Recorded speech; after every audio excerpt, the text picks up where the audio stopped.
Bom dia! Começa agora a edição desta sexta-feira do Bom Dia Baixada. Ficamos juntos até às 9 horas da manhã. Hoje é dia da nossa tradicional Agenda do Porto, para debater diversos assuntos, especialmente aqueles que movimentam o setor portuário. Recebemos Mike Cili, gerente-geral da Stolthaven Terminais e presidente da Associação Brasileira dos Terminais Líquidos. Mike, seja muito bem-vindo ao nosso programa. Muito bom dia. Eu que agradeço. Bom dia a todos aí. É um prazer estar novamente no seu programa em colaboração com tudo que a gente pode fazer pelo Porto de Santos aí, para que todos tenham uma visão clara e objetiva das nossas atividades. Sem dúvida nenhuma. E também Wagner Pereira, consultor portuário. Wagner, seja muito bem-vindo ao nosso programa. Bom dia. Bom dia, Nathalie. Bom dia, Mike. Bom dia aos telespectadores. É um prazer poder estar aqui falando sobre a nossa joia, né? O Porto, o maior porto da América Latina. Como o Mike bem disse, com assuntos importantes e relevantes para que vocês, telespectadores, entendam como é o nosso funcionamento e o que impacta um porto na vida do dia a dia da cidade. E você também pode participar do nosso programa, fazer a sua pergunta para os nossos convidados através do nosso WhatsApp, que é o 13988779496, ou pela nossa fanpage no Facebook, onde já estamos simultaneamente ao vivo.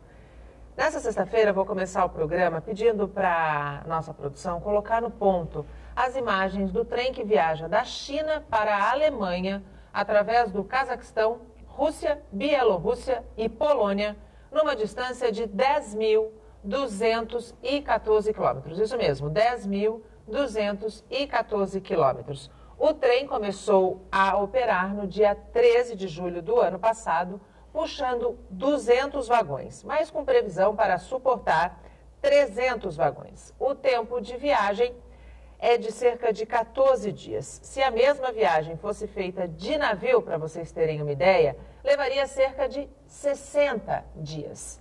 São 4 motores para puxar 200 contêineres. E com essas imagens, eu vou pedir para a produção deixar rolando enquanto a gente começa o nosso bate-papo, porque são imagens de fato impressionantes. Quando eu vi esse vídeo na íntegra, ele tem cerca de 5 minutos, eu fiquei me perguntando, as ferrovias brasileiras ainda são um sonho? A gente precisa olhar esses modelos que são muito bons e tentar copiar algumas coisas, né? É impressionante as imagens, né? São muitos containers puxados ali, uma distância muito grande, e me remete assim, né? Qual a economia que eles vão ter, né, Mike, com relação a custo de combustível, emissão de poluentes, enfim. Isso é logística, né? Você pensar estrategicamente, fazer investimentos pontuais que sejam de grande monta, mas que possam lhe trazer um benefício e um retorno para o comércio exterior. São impressionantes, não são, Mike? O importante aí, eu acho que é realmente a questão da integração do Centro-Asiático. O Centro-Asiático, hoje em dia, ele parte a ser um hub muito interessante para conectar a China com a Europa. É uma opção que está surgindo agora. Nada de novo, hein? Vou ser sincero, se você olhar os Estados Unidos, do Pacific, que chama o Trans-Pacific, isso aí existe nos Estados Unidos, como também no Middle East, do Texas até o norte dos Estados Unidos. Isso já existe e tal. Agora, o interessante é que, como aí no altiplano europeu, ali, o altiplano asiático, meio asiático, ele não tem tanta necessidade de muita atração, porque são inclinações que vão de 5 a 15 graus de inclinação. Então, você consegue colocar, isso que foi e que faz interessante realmente essa questão. Agora, fora isso, o que eu acho que é o fundamental é a inteligência operacional da logística integrada. Eu acho que e é isso que falta no Brasil nesse momento, que nós temos que olhar para isso. Acho que isso é fundamental para que nós possamos realmente ter uma integração.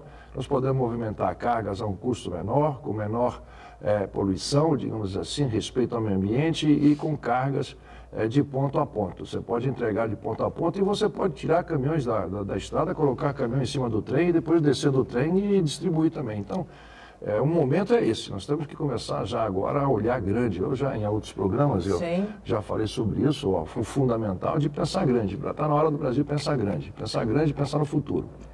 A gente está atrasado, né? Nós já temos uma diferença de 10 anos com relação à automação, falando de portos automatizados para o Brasil, né? E aí são decisões, né? Nós tivemos uma decisão no passado de rodar em cima de caminhões, né? E essa dependência do modal rodoviário é um entrave para o nosso desenvolvimento. É muito grande, tanto que a gente está praticamente dando 2 passos para trás para dar um para frente, né? Então o governo agora ele tem começado a fazer a recuperação de estradas no norte e no nordeste, porque são onde estão as nossas produções de grão e a maioria das nossas commodities, para justamente poder ter um escoamento mais simples, mais fácil, com um custo menor, né? Então, assim, nesses primeiros meses de governo, a gente já tem visto alguns sinais de tentativa de recuperação. Infelizmente, não são grandes projetos como esse, né, da linha férrea no Centro-Asiático, mas... E o que é talvez mais intrigante é que nós temos competência para fazer, porque nós temos mentes pensantes aqui no nosso país, né? Temos, é uma questão de capacidade de investimento, Nathalie. O governo hoje, se a gente falar assim, qual vai ser o grande projeto de infraestrutura do governo hoje, não há. Você não consegue olhar e falar assim, nós vamos fazer a interligação do Iapoque ao Chuí com uma estrada férrea que vai poder trazer benefícios, como os Estados Unidos cresceu, né, em cima de uma estrada férrea que liga o norte ao Pacífico, como o Mike falou. Nós não temos isso no Brasil. Esse é o nosso problema. E nós temos um país de dimensões continentais, né?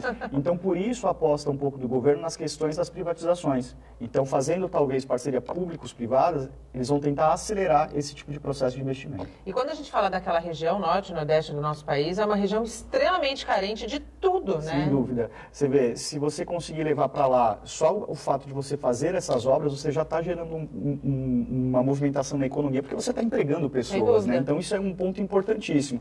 Até 2010, o nosso grande investidor em grandes obras era o governo. Depois, com esses problemas todos que nós vimos com relação à corrupção, desvio de verba, desvio de dinheiro, nós perdemos esse fôlego porque a fonte secou, né? Então, é importante a gente também salientar que é uma questão de a gente apoiar agora essas privatizações, esse novo modelo que o governo está buscando, para a gente poder ter fôlego e ver essas obras saindo do papel e, principalmente, gerar emprego para essas regiões mais carentes. A gente pode concluir que só andando de mãos dadas, gestão pública e iniciativa privada, é que a gente vai, de fato, conseguir desandar para um desenvolvimento mais sustentável e mais palpável, né, Mário?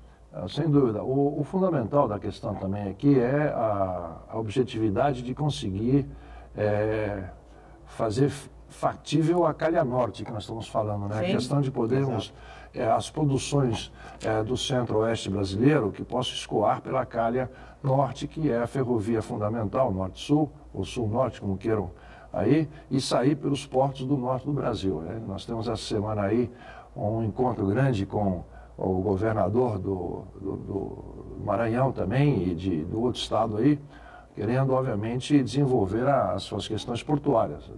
Esse é um assunto portuário que eu acho de grande importância e nós temos que fazer essa integração. Não tem como não fazer mais essa integração. Os custos cada vez maiores de petróleo, com os custos dos derivativos, você vê estão hoje inviabilizando, né? Já começa a se falar muito do interesse do LNG é o gás natural, né? Começa a se falar muito no uso de gás natural, isso acho que é uma coisa... Eu tenho recentemente começado a trabalhar muito na questão de LNG, e o Brasil tem um custo muito grande, porque o Brasil, a Petrobras, importa Sim. LNG em custo spot. Existem já empresas que estão vindo no Brasil com contratos de longo prazo saindo do meio oeste, da Arábia ou do Catar, etc. e tal. Então, acho que é fundamental que se tenha realmente essa visão aí como um todo. Eu acho que nós temos que olhar novamente em toda a infraestrutura do país. Não adianta só olhar no sul, nós temos que olhar grande, nós temos que olhar numa malha total de estrutura. Uma lupa de dimensões continentais, né? Sem dúvida, porque o Brasil é um país continental. Né? O Brasil é um país continental e nós temos que olhar dessa forma. Trazer emprego, gerar emprego é fundamental nesse momento. Temos que gerar emprego. Gerando emprego, você faz com o quê? Com obras de infraestrutura. Construção civil, né? Como já dizem, é emprego na veia, né? Sem dúvida. Essa questão de fôlego para investimento, que eu acho que nesse governo, pelo menos, eles estão tentando, a partir do momento que os cofres não estão cheios, que eles estão tentando fazer essas parcerias com o privado, elas são importantes justamente para movimentar a economia, né? Agora, é óbvio que falta um plano de longo prazo com relação à logística e infraestrutura. A gente tem que repensar a questão da matriz. Nós temos boas alternativas naturais. O Brasil é um país que ele é abençoado mesmo, Sim. né? Nós temos a questão da nossa costa praticamente chegar a todos os pontos principais do nosso país, né? E ser navegável maritimamente falando, né? Maritimamente falando. Nós temos a questão de termos um país plano, que pode ser muito bem explorado e deve ser explorado pela malha ferroviária. Sim. E isso viabiliza também os projetos, porque o custo é menor. Então, falta a gente ter assim, um plano de longo prazo. Não vi isso, confesso que não vi isso no plano de governo do atual presidente, mas são as expectativas. Pelo menos recuperando a questão dos acessos naquela região norte, a gente ganha uma ótima opção para escoamento de carga. E a gente não pode nem dizer, como você bem colocou, que a gente não tem condições. A gente viu um vídeo que abriu o nosso programa de regiões que são inóspitas, né? E que eles conseguiram transformar regiões inóspitas em caminhos, como a gente está vendo aí nas imagens, para fazer com que 200 containers, a gente está falando de 200 containers, imagina isso transportado para o nosso país, que é dependente do modal rodoviário, o quanto ganharia em agilidade essas cargas e em melhoria da nossa própria malha viária, que hoje é o grande desafio. Sim. Agora, tem que olhar a imagem também, que aí ele está trabalhando com double decker. Ele trabalha com 2 contêineres em cima do outro. E tem muitas questões aqui, nossos túneis e coisas assim também, que não permitem isso. Então, nós temos que olhar também nessa questão de modernização das passagens, de túneis e tudo, para que você pode fazer isso. Aí não é 200 vagões alinhados, são 100 multiplicado por 2. Então, no Brasil, você pode até fazer isso. Hoje em dia, você já puxa quase 1 quilômetro, 1,5 quilômetro de vagão. Já existe também, isso já se faz. Isso não é uma coisa do outro mundo, não é uma coisa que... ciência de foguete aí, isso aí é realidade que dá para fazer, não é nada que não dê para fazer. Falta vontade. Exato. E E o que eu falo é engenharia política. A engenharia política é o que é o fundamental. Mike, eu acho que a gente tem uma questão aí muito importante, que é o quanto tempo nós ficamos sem investir na nossa malha rodoviária, ferroviária. A nossa malha ferroviária... Está esquecida. Os investimentos que são feitos, os poucos que são feitos pelas empresas que têm concessão. Sim, então, exatamente. Essa é a importância, e eu acho que é esse o ponto que o governo vem puxando muito com relação à Secretaria de Infraestrutura, de privatizações. Eles estão tentando acelerar esses investimentos para tentar dar um ganho. Agora, não é ainda algo num plano, olhando a longo prazo e realmente tentando equalizar as matrizes de transporte. É isso que a gente precisa cobrar e precisa ficar de olho para a gente ter algum norte. Porque o que está vindo agora são soluções pontuais para tentar fazer com que a gente ganhe opções rapidamente. Não é ainda um plano estratégico. Não é planejamento como a gente viu. Isso é um plano estratégico. É um plano estratégico. Um investimento de longo prazo, que visa retorno, principalmente diminuição de custo. Então, assim, isso é o que a gente precisa ter em mente, que está faltando um pouco a gente olhar e ver claramente como sinalização do governo. Eu não vejo isso somente como questão de logística, eu vejo como questão estratégica de integração de países. Sim. Nós temos um país continental, seria a integração na nossa região, das várias regiões que nós temos, da região sul, centro e norte. Independente de suas diferentes características. Sem problema nenhum. Vamos integrar, é isso que precisa integrar. Exato. Nós temos que entregar isso. O Brasil é grande, nós temos que fazer integração. Você vai dar com isso, mesmo na regionalização, você vai propor desenvolvimento regional integral. Então é isso aí que tem que ser visto, que é visto de uma forma realmente estratégica. E não falar só de carga, né, Mike? Falar de pessoas também, porque a gente tem um potencial turístico enorme. A gente só está falando... Inexplorado, né? Inexplorado. Recentemente eu fiz uma viagem de Roterdã a Paris, 2 horas e meia de trem, mais nada. Entrei na estação, saí na outra, 2 horas e meia, feito. O tempo que eu ia levar para pegar um avião, 1 hora para o aeroporto, mais 1 hora e meia de voo, mais 1 hora para chegar, seriam 3 ou 4, 5 horas. Fora desgaste, né? Fora desgaste, tal. A gente vai daqui para o Rio de Janeiro, 1 hora e meia, tal. Sim. Pode ir daqui para Porto Alegre 3 horas, 2 horas, máximo, coisa assim. E tem potencial para isso. Tem gente que usa. Por exemplo, São Paulo, Jundiaí, São Paulo, Campinas, São Paulo, Ribeirão Preto. Aquela região, essa região que o Mike está citando, é uma região que historicamente já viveu desse fluxo ferroviário. Já viveu, sem dúvida. Com relação ao governo, pegando um pouquinho o gancho do governo, ele tem a intenção de criar uma superagência, a ANT, a Agência Nacional dos Transportes. É uma boa estratégia quando a gente pensa nisso tudo que a gente está falando, em planejamento estratégico, em investimento a longo prazo. É uma estratégia inteligente criar uma superagência? Eu acho que nós já temos a NTT, né? Eu acho que o ideal seria você dar mais poderes para essa agência e fazer com que ela tenha um planejamento de longo prazo, talvez aumentar o investimento, né, a capacidade de investimento dessa pasta e fazer com que ela possa olhar estrategicamente, não ser somente uma executora, né? Então, assim, criação de um novo superministério já tinha se criado, já está criado o Ministério da Infraestrutura, Exato. que teoricamente tem que atender todos os anseios logísticos, né? Mas se nós quisermos falar especificamente de transporte, que a gente dê mais poderes porque já existe. Eu acho que criar alguma coisa nova hoje significa mais tempo para você planejar, colocar pessoas nesse processo. Às vezes são pessoas que não têm conhecimento e são indicações políticas, que esse é o nosso maior medo quando a gente fala de criação de um novo departamento ou de um novo ministério, é isso. A gente está cansado de ver indicações políticas e a gente quer indicações técnicas. Então, tudo isso envolve um grande estudo. Acho que não seria o momento para isso, não. Talvez investir... aliás, até a Secretaria de Infraestrutura, ela ainda não mostrou que veio, né? Ela ainda não mostrou os grandes projetos, a gente ainda está com anseio de ver isso, né? A gente só sabe que ele é um super ministério, né? A gente sabe que é um super ministério e o que a gente sabe e tem visto por aí é o retorno dos chamados 100 dias, né? Eles estão preocupados em mostrar o que eles vão entregar durante os primeiros 100 dias de governo, né? Então, acho que a gente tem que tomar cuidado quando fala de criação de alguma coisa nova, sendo que nós já temos uma estrutura que a gente precisa que ande. Esse é o fato. Na verdade, eu acredito que a NTT precisa de uma reciclagem, se assim a gente pode dizer, né? Um fôlego, porque também está estacionada. Eu vejo de uma forma, embora eu não sou muito favorável à questão de centralizações, mas de aglutinações e de construção de blocos, né? Eu acho que tem que ser uma construção de bloco. Nós não podemos ter muitos ministérios, não podemos ter muitas agências. Nós temos que ter agências reguladoras, agências desenvolvimentistas que possam agregar vários segmentos realmente das atividades, a parte da NTT, a parte da ANTAC, a parte até Anvisa na questão, que recentemente nós tivemos problemas aí com a Anvisa, com a questão de visitação dos portos, os navios ficam lá fora. Então, e como você tem a centralização do governo realmente em Brasília tal, mas que você tem a possibilidade de ter gestores regionais que se concentrem no centro realmente das decisões importantes e nevrálgicas do país, né? O poder para tomá-las, e que você possa rapidamente, entre um ministério e outro, uma agência e outra, tomar decisões e ter comunicações muito objetivas, né, e rápidas. Isso não adianta ficar fazendo política.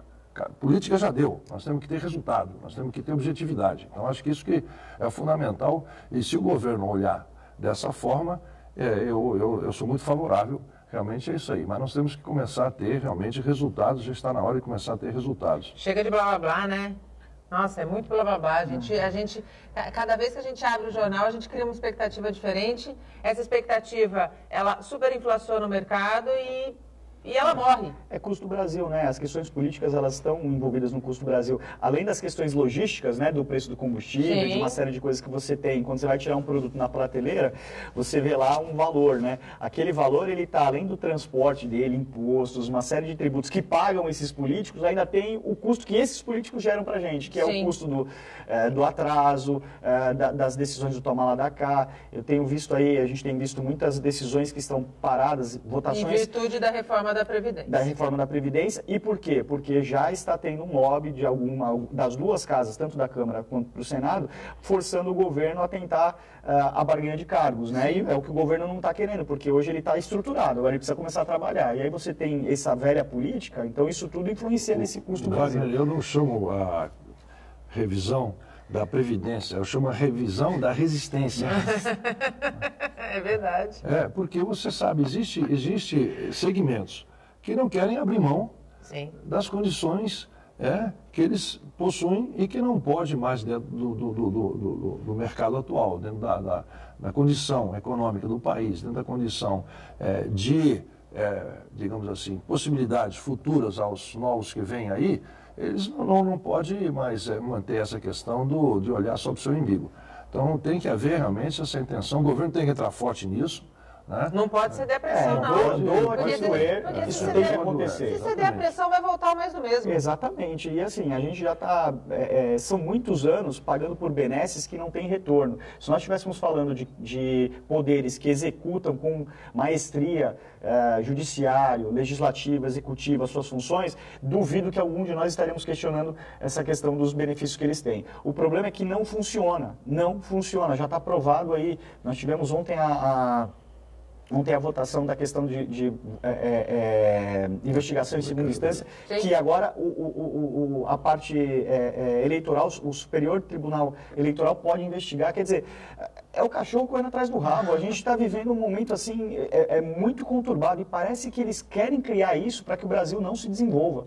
Sim. Então é o que eu digo, esse custo político que a gente vem pagando é o aos que mais últimos anos, impacta no custo do Brasil. é o que mais impacta no custo do Brasil, porque falta uma celeridade. Então, assim, as coisas não são tomadas, as decisões não são tomadas de maneira séria. E isso influencia na nossa visão estrangeira. As pessoas, quando vêm com algum projeto para investir no Brasil, ela pensa duas vezes, porque ela fala assim, pô, além de eu ter um arcabouço legal, eu tenho um arcabouço político também. Então, Sim. quer dizer, as coisas são muito complicadas aqui e a gente precisa realmente andar para frente. E espero que a questão da Previdência saia, porque a gente também teve esse debate na questão trabalhista, Mike. E foi muito mais rápido, conseguimos. E conseguimos. E foi numa celeridade, assim, só que assim, a gente sabe que foi numa celeridade porque existiam interesses Sem que dúvida. foram barganhados Sem e que dúvida. foram... Porque a gente sabe que tem muitos políticos que são donos de empresa e eles queriam que as leis ficassem mais flexíveis. Sim. Não estou dizendo que é ruim isso, tá, gente? Porque já é fora do país, Já é esse os cenário. contratos, os modelos, eles são muito bem claros. O empregador e o empregado, eles decidem o que eles querem fazer. Isso não é nada novo. Flexibilização de possibilidade de trabalho. Você vai num outro país, você pode ter um trabalho, você no período da manhã, você pode ter um trabalho, à tarde você pode cuidar da sua família, à noite ali, até, digamos, meia-noite, você consegue ter outro trabalho para você poder realmente dar condições futuras. Então, flexibilização é fundamental. O modernismo trabalhista, hoje em dia, é a flexibilização. Então, isso que é fundamental. E ninguém aqui é contra a CLT. Eu acho que a CLT veio para fundamentar e alinhar as condições trabalhistas brasileiras. Mas deve haver flexibilização, deve haver possibilidades de alternativas e também o sindicalismo aqui falo, tem que se modernizar. O sindicalismo não está se modernizando, Sem dúvida. está segurando um pouco a força trabalhista a conceitos antigos ultrapassados. Muitos conceitos Isso aí, antigos. isso acontece aqui, nós estamos falando de assunto portuário, isso acontece aqui e está acontecendo hoje aí no Porto aí. No Porto com os estimadores. Exatamente. A gente vai, inclusive, falar sobre esse assunto no próximo bloco. Imagina, a gente volta em menos de 5 minutinhos. Não saia daí, até já. O Bom Dia Baixada está de volta e abrimos espaço para as notícias que são da nossa região. Após a confirmação de 2 casos de sarampo em Santos, a cidade vai receber 100 mil doses da vacina contra a doença. Amanhã será o dia D de vacinação aqui na cidade. O foco da campanha são os jovens de 15 a 29 anos. Quem quiser receber a vacina é só ir a uma policlínica. A Secretaria de Saúde de Santos vai disponibilizar 100 mil doses. A meta é imunizar mais de 91 mil pessoas, com foco em quem tem entre 15 e 29 anos. Neste sábado acontece o dia D da vacinação. No sábado nós teremos o dia D em 22 policlínicas e também um posto móvel na Praça das Bandeiras, na praia. Nós estamos recebendo 100 mil doses do Ministério da Saúde e a nossa meta são 91 mil pessoas que está na faixa etária de 15 a 29 anos. A campanha de vacinação foi implantada depois que 2 casos de sarampo foram confirmados na cidade. Vale lembrar que um dos casos foi de um passageiro de um navio de cruzeiro que aportou em Santos. Outro foi de uma funcionária da Secretaria de Saúde que esteve no mesmo navio para aplicar a vacina. Foram realizadas ações de bloqueio. Os passageiros do transatlântico foram imunizados. Segundo Ana Paula Valeiras, não há motivo para alarmar a população. mas a intensificação das ações é necessária. É uma prevenção, o Ministério da Saúde atendeu a nossa solicitação para que a gente vacinasse essas pessoas de 15 a 29 anos, que é uma faixa etária que tem uma suscetibilidade, uma probabilidade de ter a doença a mais do que as outras faixas etárias. Então a gente vai fazer essa intensificação e as pessoas que não tiverem a sua carteira de vacinação bem atualizada, pode também comparecer às unidades que nós vamos atualizar as carteirinhas.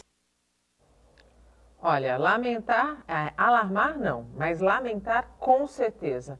Nós já estávamos com o sarampo erradicado do nosso país desde 2017. É lamentável, né? A gente tem visto doenças retornando ao nosso dia a dia que eram doenças que estavam praticamente extintas há 20 anos atrás, né? Isso a gente precisa analisar se é uma estratégia errada do Ministério da Saúde, se as nossas políticas públicas com relação à saúde, elas estão apontando para o melhor caminho, né? A gente tem visto uma onda muito grande de uma comunicação paralela falando sobre antivacina. Isso tudo influencia, né, gente? E eu gostaria só de lembrar, eu não sou especialista em saúde, né? Sim. Eu gostaria só de lembrar que, enquanto pai, a responsabilidade com relação aos nossos filhos e até mesmo a nossa saúde, para que a gente possa estar presente na vida dos nossos filhos, é única e exclusivamente nossa. A gente precisa ter a consciência de que vivemos um mundo que essas doenças só estão erradicadas porque nós nos vacinamos. E se nós paramos de nos vacinar, consequentemente elas retornam. Né? Não, e se há o caminho, a tecnologia desenvolvida, é burrice, né? Você se negar a receber esse reforço. Olha, eu aqui quero dar uma mensagem aos pais, às mães e aos avós, para que realmente entendam que vacinação é um compromisso da família para com os seus filhos. Não é uma questão de relaxamento, ou uma questão de opinião, ou uma questão de ideologias ou de crenças, etc, etc. É saúde. Saúde é vacina. Vacinem, não se arrependerão. Vacinem. É isso mesmo. É uma irresponsabilidade, pai, mãe ou tutor que tem uma criança sob sua responsabilidade e simplesmente ignora as orientações que são orientações pautadas em estudos científicos. Isso que é o mais importante. Não é falastrismo de internet e não é blá, blá, blá de quem resolveu única e exclusivamente não vacinar porque acha que não resolve. É lógico, gente, é uma questão lógica. Nós lutamos anos e anos e anos para vencer vários tipos de doença. Febre, a febre amarela, estamos lutando contra a dengue. Então, assim, e a gente só vê a dengue evoluir, né? Quando eu ouvi falar da dengue pela primeira vez, eu acho que eu tinha meus 10, 12 anos e era tipo 1. Hoje a gente tem o tipo 4, já hemorrágica, já levando gente a óbito e um mosquitinho minúsculo que consegue fazer com que a gente perca uma batalha. E vocês falaram na febre amarela. Exato. Que voltou, né? Também. E isso é típico, diagnóstico de relaxamento. Exato. Sim. Nada mais do que isso. Relaxamento, baixa guarda, né? E nós estamos encontrando isso agora. Nós temos que dar uma outra visão. Eu acho que o governo tem que também começar com campanhas mais objetivas novamente, como e mais agressivas, mais agressivas. E se você não tiver carteirinha ali, todinha assinada, tal, que apresentar na escola... Não matricula seu filho. Não vai matricular seu filho. Exatamente. Como era no passado. Tem que ser como era no passado. Você chega lá, mostra a carteirinha aqui, mostra como é que é. Tem algum benefício do Estado? Mostra a carteirinha também. Vai buscar leite lá na gota de leite? Então eu quero ver também se está. Exato. Então. Isso aí. Exato. Porque senão, se não fizer isso aí, prevenção. Não é questão de dizer que agora vocês vão começar vai falar para mim que eu tenho que fazer com meu filho. Não, tem que falar, porque já não está fazendo. Exatamente. E é por conta disso que as doenças estão voltando. Então tem que se prevenir. Vacinação é prevenção. E nós tivemos aqui essa semana uma médica dizendo que existem vacinas que são dadas e só são dadas num determinado período de vida da criança. Perfeito. Se o pai perde aquele período, depois a vacina certamente, se fizer a eficácia, fará uma eficácia muito menor. E aí depois que a criança contrair a doença pela qual não foi vacinada, não adianta chorar o leite derramado. Tecnicamente são chamadas as janelas imunológicas. Exatamente. Você perdeu essa janela imunológica ou você perdeu o momento. A gente não pode... a gente sai um pouquinho aqui do tema, mas aqui nós falamos de tudo aquilo que é notícia e, infelizmente, nós temos acompanhado os casos que foram registrados em Santos e importados, diga-se de passagem, mas registrados aqui. Vale deixar a observação de que a própria funcionária da Secretaria de Saúde que subiu no navio para imunizar as pessoas também provavelmente não tinha sua segunda dose de reforço, porque se tivesse, certamente não teria contraído a doença. Todos nós, a campanha O Dia D amanhã para jovens de 15 a 29 anos, mas não só para jovens de 15 a 29 anos. Todas as pessoas que não sabem se têm a sua segunda dose ou não têm a segunda dose, devem sim procurar um posto de saúde e se vacinar. É a única forma da gente tentar resgatar o nosso pódio longe dessa doença, que é uma doença de terceiro mundo. Se você me permite também, eu acho que a pauta realmente nossa da questão portuária, todos os trabalhadores portuários vão a bordo. Exatamente. Os estiladores vão a bordo, tem famílias também. Então, é uma questão de saúde portuária, é uma questão que é fundamental. O Porto de Santos recebe todos esses navios aí de cruzeiros, com pessoas que entram, saem, com pessoas que estão 2.000 pessoas, 3.000 pessoas, tudo juntas, etc. e tal. Então, sim, me desculpe, acho que a pauta realmente sua aqui, porque é uma questão portuária. Saúde, nós temos saúde, nós temos que falar mesmo. Então, chamamos aqui realmente para uma reflexão. Nessa linha, acho que é um dever nosso no seu programa aqui, me permite fazer isso, transmitir isso daí, porque é fundamental. O programa não é somente falar sobre as questões realmente logísticas, tal, fala saúde também e de dar realmente o seu, digamos assim, a sua ajuda, o esclarecimento necessário à população. Até porque em logística, tecnicamente, pessoa também é carga. É lógico. Então, é pertinentíssimo o assunto. Sem dúvida nenhuma. E sem saúde não se faz nada. Não se faz nada, né? Se a gente tiver, por exemplo, os nossos trabalhadores do porto todos doentes, a gente tem um porto parado. E um dia de Porto de Santos parado, a gente sabe quais são os reflexos na nossa balança comercial e depois, no fim da cadeia, na ponta, no supermercado, nos produtos que a gente procura e a gente precisa. Saindo de saúde, vamos falar de trabalho, de qualificação. Você deixou um gancho muito importante. O Wagner estava aqui no último programa que nós falamos a respeito desse assunto. Foi um pouco antes do dia 1º de março, quando os estivadores entraram numa greve por tempo indeterminado, ainda estão nesse movimento, em virtude de uma decisão que permite a contratação de 100% de mão de obra vinculada. Faltou planejamento para que esses trabalhadores pudessem ser qualificados a tempo de serem absorvidos em outras funções, né, Mike? Não tenho dúvida nenhuma. Eu sempre comento aqui a questão da necessidade da modernização e da visão moderna, realmente progressista, se colocar a palavra aqui, dos sindicatos. Eu acabei de chegar de uma reciclagem também em Roterdã, passei lá novamente para poder, obviamente, estar em dia, porque a atividade ela é tão rápida e dinâmica. E nós estamos falando realmente da questão das centrais sindicais na Europa. Estamos falando da modernização das centrais sindicais na Europa, da transformação do próprio estivador, como ele era no século XX, que ele está agora para o século XXI e que ele vai realmente estar mais adiante. Só muito rapidamente, como é que era a questão? Isso foi muito interessante quando eles me apresentaram, né? Hoje em dia, já estamos falando de inteligência artificial. Sem dúvida. Já estamos falando de estivadores trabalhando por visão e por voz. Ele não precisa nem botar a mão mais em manches e essas coisas assim. Então, eles estão indo para escolas, eles estão indo para poder entender realmente a modernização. Estão se qualificando, se modernizando, se reciclando. Sim. Os sindicatos, hoje em dia, têm que olhar isso. Olha, eu me desculpo, eu não quero falar isso, mas massa de manobra. Acabou. Nós temos que dar condição profissional e condição realmente de desenvolvimento do ser humano dentro das atividades portuárias. Como se faz isso?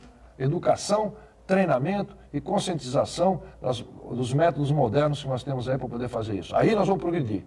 E a questão de você poder ser empregado de uma atividade, de um terminal, não tem problema nenhum. Qual é o problema? SLT ou outro tipo de modelo? Não tem problema nenhum. Agora, o que nós temos que fazer é ter uma abertura. Nós temos que ter diálogo, tem que ter conversa, tem que ter possibilidade. Todo mundo tem que ligar. Aqui também, hoje nós falamos uma posição ganha-ganha. Não é somente posição ganha-ganha, não. É posição ganha-ganha-ganha. Tem que ganhar o empregador, ganha o Estado, ganha o trabalhador, a população, todo mundo. Exatamente. Eu só queria... E ele fez, sem querer te cortar, o Mike fez a comparação que nós, naquele programa, tentamos levar para o telespectador. Existem modelos lá fora que transformaram o estivador, a função do estivador, dando a ele, inclusive, maior qualidade de vida. Sem dúvida. Foi esse o item que a gente tentou deixar claro para os telespectadores, que é com relação ao que o sindicato pode fazer para o seu contribuinte, né? Porque na verdade é o seu contribuinte, o empregado que está ali sindicalizado, ele tem que receber algo que possa ali dar a possibilidade de um futuro, ele está apto para exercer qualquer função que vai aparecer no porto. Esse é o ponto principal. Eu gostaria somente de ressaltar que, veja, nós não estamos falando desse debate de ontem, não começou ontem. Não. Primeiro, a Justiça determinou essa transição em percentual, depois a gente teve uma instrução normativa que dizia lá 25%. Sim. Então, quer dizer, houve tempo suficiente para essa adequação. Não dá para a gente entender o porquê agora não se fez nada, até agora não tinha se feito nada com relação a ajeitar essa transição dos empregados da questão de sair ali debaixo do órgão e efetivamente ser absorvido pelos terminais. Por que não foi feito nada? Né? É isso que a gente tem que entender. É óbvio, gente, que tem uma questão aí arrecadatória. O sindicato vive daquilo que ele recebe da arrecadação. Mas ele precisa ter, em primeiro lugar, a visão de que ele só vai sobreviver e ele só vai arrecadar se ele tiver fonte de renda para poder contribuir. E como ele vai fazer isso, Nathalie? Dando serviço para o seu associado, para o seu sindicalizado. O sindicalizado ele tem que ver valor naquilo que ele tá pagando. Eu não pago nada que não me dê nenhum retorno. Claro. Você acabou de bater com o martelo no prego. O sindicalismo moderno hoje em dia, ele tem que fornecer aquilo que a mim me interessa ser sindicalizado. Exato. Eu sou sindicalizado porque um sindicato me oferece isso. Não é para simplesmente eu dar apoio a um sindicato para uma classe que o sindicato sai lutando politicamente porque ele acha os direitos, etc. Isso já passou, isso já acabou. Hoje em dia o sindicato, para sobreviver, ele tem que oferecer. É a mesma coisa que você vai para um clube. Por que eu vou para um clube? Porque eu tenho piscina, tem isso, ginástica, tem isso, tem aquilo, aquele outro. Então o que o sindicato vai oferecer para mim? O sindicato oferecendo para mim condições de melhorias de segurança, de saúde, benefícios, etc. Aí você vai se sindicalizar. Você vai automaticamente, não precisa chegar a descontar um dia de trabalho ou contribuição sindical, como se fala, etc. O próprio trabalhador portuário vai ter o prazer de se sindicalizar. Ele sabe que aquele sindicato vale a pena, que está tendo retorno, né, para si próprio e para o próprio sindicato, que ele quer, obviamente, que o sindicato se fortaleça, se fortalecer. Claro. Então é uma troca de coisas que permita que os dois vão se evoluindo. Ganha. Acabou de falar isso aqui agora há pouco. Não é? Isso aí. O Bom Dia Baixada vai para mais um rápido intervalo, a gente volta em instantes. Não saia daí, até já. O Bom Dia Baixada está de volta e hoje recebemos Mike Cili, gerente-geral da Stolthaven Terminais e presidente da Associação Brasileira dos Terminais Líquidos, e Wagner Pereira, consultor portuário. Você pode participar do nosso programa, interagir com os nossos convidados pelo nosso WhatsApp que está aí na tela ou pela nossa fanpage no Facebook, onde estamos simultaneamente ao vivo desde as 8 horas da manhã. Hoje, 15 de março, 4 representantes nossos aqui da Baixada Santista assumem de fato, e começam o seu ano legislativo na Assembleia Legislativa, são os nossos 4 deputados estaduais. E a gente sempre fala aqui que é preciso que quem nos representa, de fato, nos represente. Sem dúvida. Na opinião de vocês, o que esses 4 jovens deputados, desses 4, apenas um foi reeleito, que foi o deputado Paulo Correia, o restante são novatos na Assembleia, e vem com sangue novo, dentro de uma remodelação política que aconteceu nas últimas eleições. Na tua opinião, Wagner, como que eles podem e devem contribuir com as questões portuárias? A gente já tem visto uma movimentação nesse sentido deles, né? Isso me agrada bastante. Eles devem se unir, primeiramente, né? independente da legenda partidária, Sim. do partido, eles devem realmente levantar a bandeira do Porto. A gente tem visto o envolvimento deles, queria parabenizar todos eles, porque não foi fácil essa última eleição, foi uma eleição muito diferente das últimas que nós tivemos, né? E que tentem aproveitar especialmente a experiência que o Paulo já tem lá, para se unir e formar uma bancada que possa levar para o governador, especialmente, os nossos pleitos, né? E aí, dentro disso, tentar arrecadar ali outros votos e formar realmente uma bancada maior para defender o que são assuntos de relacionamento, não só ao Porto, né? Mas que são de interesse da nossa região, especialmente saúde, educação, enfim, tudo isso. Não dá para dizer que vai se falar só de uma bandeira. Não podemos pensar exatamente. E nem pode ser assim. Mas eu desejo a eles todo sucesso e que eles especialmente possam realmente levar a questão do Porto, que nunca foi levada, para falar a verdade. Exato. Sempre teve um ou outro que tentou, mas de forma única de todos os candidatos da Baixada que foram eleitos. Eu espero ver isso no próximo mandato deles. E precisa ser independente de legenda mesmo, né, Mike? Sem dúvida, eu acho que tem que se formar um bloco. Esse bloco ele tem que ser um bloco que represente a região, que leve realmente às autoridades, aos líderes realmente, que entendam da agenda formada e uma agenda constante, né, para que realmente nós possamos ter a representatividade com esses jovens que estão entrando. Aproveito as palavras do Wagner, parabenizá-los, né, sangue novo aí, vamos para frente e tal, é fundamental, uma outra mentalidade moderna, mas entender os problemas passados para que nós podamos, então, apresentá-los para que essas questões, não digo só problemas, as questões regimentais, as questões sejam devidamente, digamos assim, endereçadas e levadas em pauta. Direcionadas, Direcionadas também, sem dúvida nenhuma. Então é fundamental, existe já o Paulo, que tem uma certa experiência, os outros estão vindo aí, mas legenda, eu acho que já parou. Agora é interesses regionais. Tudo aquilo que for bom deve ser abraçado, independente de legenda. Sem dúvida. E se puder, até eu digo, se juntarem, trabalharem conjuntamente, formarem um bloco, isso aí vai fortalecer muito o debate de assuntos e questões metropolitanas que estão engavetadas aqui na nossa região há muitos e muitos anos. Exatamente. Casimiro Técio, depois de uma certa demora, a gente pode dizer assim, assumiu efetivamente a presidência da Codesp e, como um dos seus primeiros anúncios, já falou a respeito daquela área degradada dos armazéns de 1 a 8, não dando o destino que muitos almejam, que é um destino turístico, mas um outro destino, um destino mais operacional, vamos dizer assim. Vocês concordam com essa visão? Olha, ele precisa recuperar aquela área. Se vai ser turística, se vai ser operacional, aí é com ele. O que não pode é uma área nobre, que é uma posição nobre da cidade, estratégica, ficar da forma que está abandonada, né? Ele vai ter alguns desafios muito grandes pela frente, né? Muitos, né? E primeiro espero que ele consiga se manter no cargo. Esse é o grande desafio. Pelo menos por 365 dias. 365 dias, porque os últimos não conseguiram mais do que um ano sentado naquela cadeira. Agora, eu aposto numa continuidade.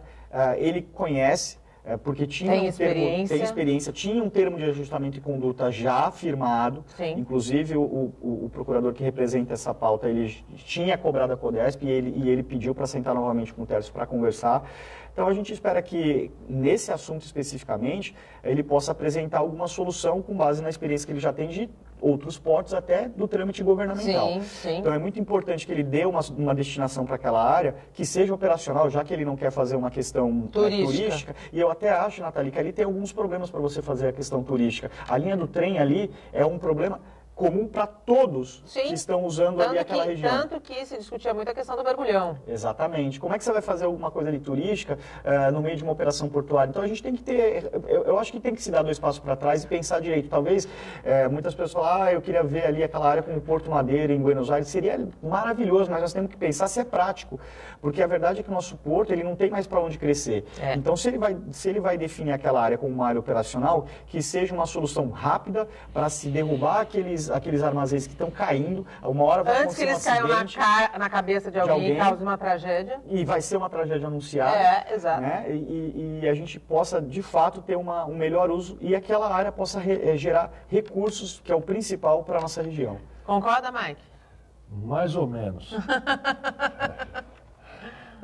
A questão é um pouco complexa. Eu não acredito pela área e pela profundidade de campo que tem para operações, viável hoje em dia para você fazer qualquer movimentação com equipamentos maiores ou questão de containers. Eu acho ali um pouco difícil. Você falou uma questão de atracadouro. Atracadouro. Bom, atracadouro você pode fazer atracadouro, isso aí, mas quando você fala atracadouro, você também tem que fazer a transposição da ferrovia. Sim.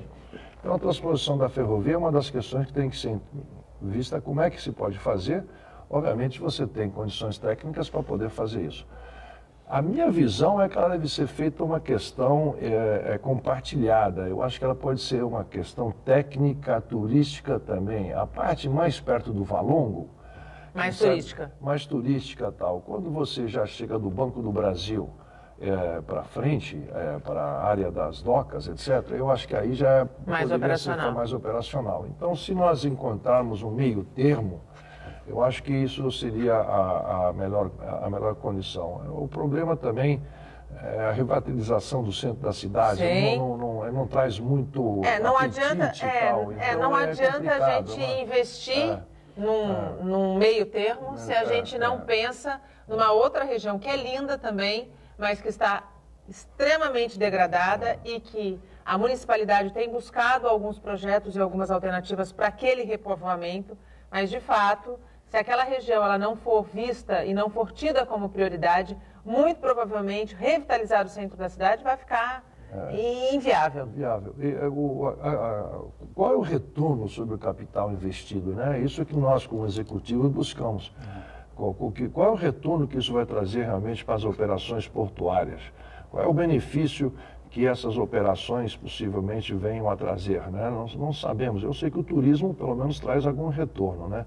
Então, acho que a minha visão é uma visão equilibrada, né? Eu acho que tem que ser meio a meio ali. O vice-prefeito Sandoval Soares também defende esse equilíbrio. Esse equilíbrio é o mais razoável, né? Porque quando fala em questão operacional, eu tento entender o que é atracador, o que eu vou atracar lá? Vou fazer uma marina? Eu vou atracar um navio ali e que esse navio vai operar? O navio hoje em dia opera automaticamente, tem necessidade de equipamentos de rotação, equipamentos de translação. Então, de elevação, que eu não mencionei também, mas então, ali naquela área era muito curta para você fazer isso. Antigamente, você tirava, botava o caixote de lado, dali para o armazém. Hoje em dia não se faz mais isso. Que tipo de escoamento se pode fazer e tal? Então, acho que é complicado e bem-vindo ao presidente. Não o conheci pessoalmente, espero conhecê-lo pessoalmente, para que possamos aí nos... trocar algumas ideias aí, opções e discutirmos assuntos aí muito interessantes também. E que ele fique, né? Que ele fique e que, por favor, recorde da necessidade da ampliação do berço 5 e 6, 5A, né? E 5 e 6A, e o 5B e o 6B, que são fundamentais para a operação de líquidos no porto. Exatamente. Nós temos que gerar, porto se faz gerando navios, entrada e saída de navios, movimentação. Isso sim vai trazer benefício. Nós estamos há 10 anos tentando, já oferecemos de tudo para poder fazer esses projetos e esperamos que, pelo menos com a sua visão, você possa realmente nos ajudar a trazer desenvolvimento sustentável para a nossa atividade.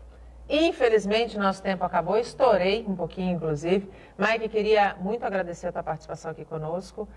Não nos vimos desde o ano passado. 2019 espetacular a você, a sua família e a todo Stuthaven. Muito obrigado, agradeço a oportunidade de estar aqui nessa bancada formada por você, Wagner, que acho que traz muito benefício para os nossos telespectadores. A gente quer que eles entendam muito melhor as atividades portuárias, que são fundamentais e é parte da nossa cidade. Então, muito obrigado pelo convite, sucesso a você, o seu programa esse ano, e muito obrigado pelo convite.